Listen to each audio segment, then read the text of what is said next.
Assalamualaikum warahmatullahi wabarakatuh. Perkenalkan, kami dari kelompok 7 yang beranggotakan Siti Umairah Zahra, Ahlani Saurahman, Novita Anggraini, dan Husni Sakdiah. Di sini kami akan menjelaskan mengenai kemitraan dalam berwirausaha. Hal ini bertujuan untuk memenuhi tugas akhir mata kuliah kewirausahaan pendidikan. Kemitraan usaha. Kemitraan usaha adalah jalinan kerjasama usaha yang saling menguntungkan antara pengusaha kecil dengan pengusaha menengah atau besar, atau yang biasa disebut sebagai perusahaan mitra.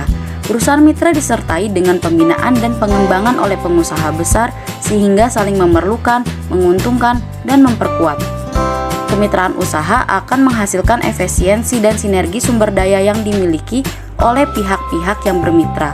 Kemitraan juga memperkuat mekanisme pasar dan persaingan usaha yang efisien dan produktif.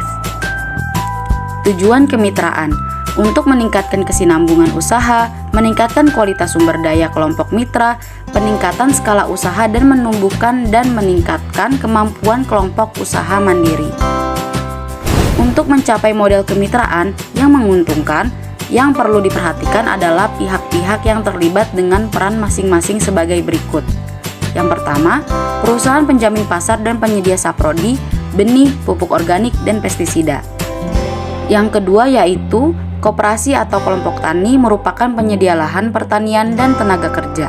Selanjutnya, investor alsintan seperti traktor, pompa air, dryer, dan pemipil.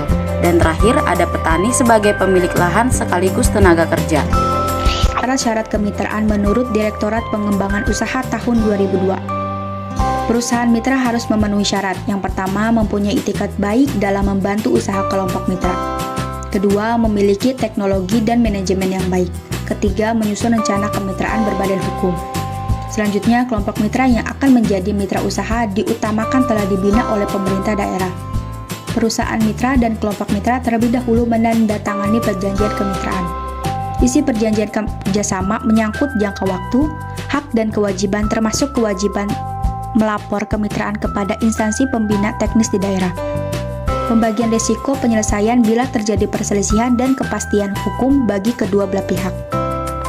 Kelompok mitra dapat memanfaatkan fasilitas kredit program dari pemerintah, sedangkan perusahaan mitra bertindak sebagai penjamin kredit bagi kelompok mitra. Perusahaan mitra bertindak sebagai penjamin kredit bagi kelompok mitra. Perusahaan mitra dapat memanfaatkan kredit perbankan sesuai perundang-undangan yang berlaku. Pembinaan oleh instansi pembina teknis baik di pusat maupun daerah bersama perusahaan mitra untuk menyiapkan kelompok mitra agar siap dan mampu melakukan kemitraan. Pembinaan dilakukan dalam bentuk penelitian, pemecahan masalah sesuai dengan kebutuhan para pihak, pemberi konsultasi bisnis, dan temu usaha. Adapun tahap-tahap kemitraan usaha. Yang pertama, tahap persiapan. Merupakan tahap dalam melakukan seleksi calon peserta atau petani, organisasi petani, pola kemitraan, calon perusahaan atau lembaga mitra, serta tata cara pelaksanaan mitra. Kedua, tahap sosialisasi. Merupakan tahap pemahaman tentang cara kemitraan serta saran dan tanggapan untuk penyempurnaan. Ketiga, tahap pelaksanaan. Merupakan tahap untuk mengetahui hak dan kewajiban masing-masing pihak yang bermitra dan evaluasi keragaan usaha kemitraan. Negosiasi. Negosiasi adalah proses tawar-menawar untuk mencapai suatu kesepakatan antar pihak. Menurut Kamus Besar Bahasa Indonesia atau KBBI, arti negosiasi adalah proses tawar-menawar untuk mencapai kesepakatan bersama antara satu pihak, kelompok atau organisasi, dan pihak yang lain. Dikutip dari buku bertajuk Negotiation for Retail Business oleh Christian F. Guswai, negosiasi memiliki beberapa aspek yaitu negosiasi sebagai ilmu, keterampilan, dan seni. Pengertian negosiasi juga tergantung dari sudut pandang pihak yang terlibat negosiasi. Pihak yang melakukan kegiatan negosiasi dan bertindak sebagai juru runding adalah negosiator. Selanjutnya yaitu tujuan negosiasi. Yang pertama, untuk memperoleh kesepakatan yang saling menguntungkan. Dalam proses negosiasi, tujuan paling pertama adalah untuk mencapai kesepakatan bersama. Untuk itu, dalam proses negosiasi, pihak-pihak yang melakukan negosiasi wajib untuk terbuka dalam mengutarakan pendapatnya masing-masing. Yang kedua, untuk menyelesaikan masalah atau konflik. Dalam proses negosiasi, lumrah jika terjadi konflik, Hal tersebut terjadi karena masing-masing pihak yang menjalani kegiatan negosiasi memiliki perbedaan kepentingan. Karena itu, mengurangi konflik menjadi salah satu tujuan dari negosiasi. Yang ketiga, untuk menemukan solusi atas setiap masalah yang dialami, melakukan negosiasi memang untuk mencapai sebuah kesepakatan bersama. Namun, kesepakatan tersebut haruslah menjadi solusi yang saling menguntungkan pihak-pihak yang terlibat negosiasi. Itulah yang disebut dengan win-win solution. Artinya, kesepakatan bersama dan semua perbedaan sudah berada pada genggaman. Selanjutnya yaitu jenis-jenis kegiatan negosiasi. Yang pertama ada negosiasi berdasarkan situasi. Jenis negosiasi yang pertama dibedakan berdasarkan situasi yang terjadi, yaitu negosiasi formal dan negosiasi non-formal. Negosiasi formal adalah kegiatan negosiasi yang dilakukan dengan menempuh jalur hukum agar kesepakatan dapat diraih. Sedangkan negosiasi non-formal adalah kegiatan negosiasi yang bisa dilakukan tanpa memerlukan jalur hukum untuk mencapai kesepakatan. Yang kedua yaitu negosiasi berdasarkan jumlah negosiator. Dalam jenis negosiasi ini, jumlah pihak yang terlibat sangat menentukan.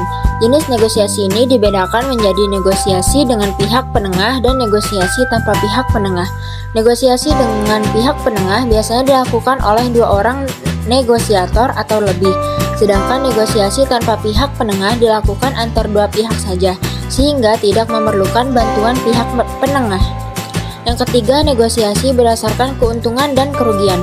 Dalam jenis ini, kegiatan negosiasi yang akan dilakukan dinilai terlebih dahulu keuntungan dan kerugian yang ada. Kemudian, manfaat negosiasi. Yang pertama, menciptakan jalinan kerjasama antara badan usaha atau perseorangan dalam melakukan usaha dan kegiatan bersama atas dasar saling pengertian. Kemudian yang kedua, mensukseskan kerjasama satu sama lain antara perusahaan, instansi, atau perorangan dalam kegiatan usaha yang dilakukan.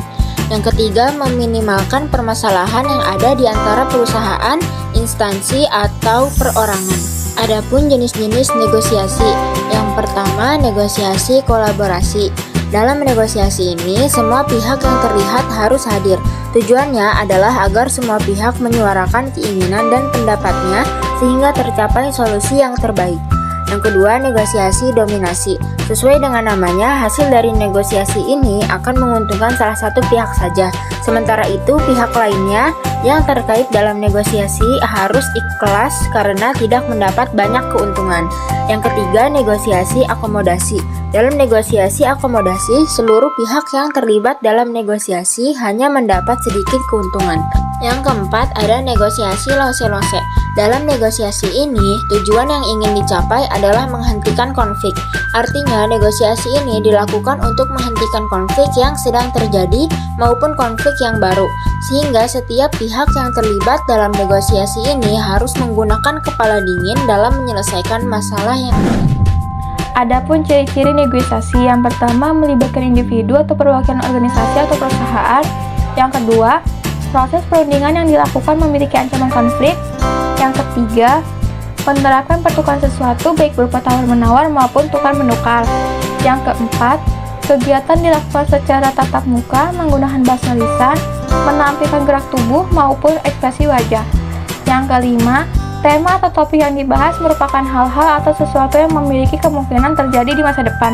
Yang keenam, akhir dari perundingan menghasilkan kesepakatan yang diambil oleh pihak-pihak yang terlibat. Adapun tahap-tahap negosiasi. Yang pertama, tahap persiapan. Tahap persiapan adalah kunci keberhasilan negosiasi. Dalam tahap ini penting untuk mengenal pihak yang ingin bernegosiasi.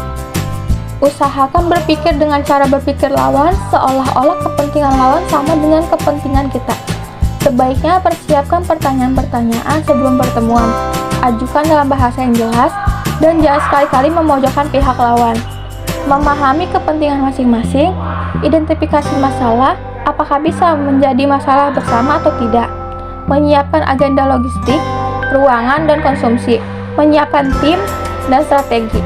Menentukan alternatif lain atau harga dasar. Yang kedua, tahap orientasi dan mengatur posisi. Dalam melakukan tahap orientasi akan berkaitan dengan langkah berikut: bertukar informasi, saling menjelaskan permasalahan dan kebutuhan, mengajukan tawaran awal. Yang ketiga, tahap pemberian konsesi atau tawar-menawar.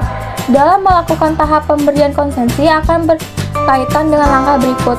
Para pihak saling menyampaikan tawarannya dengan menjelaskan alasan untuk membujuk pihak lain untuk menerimanya.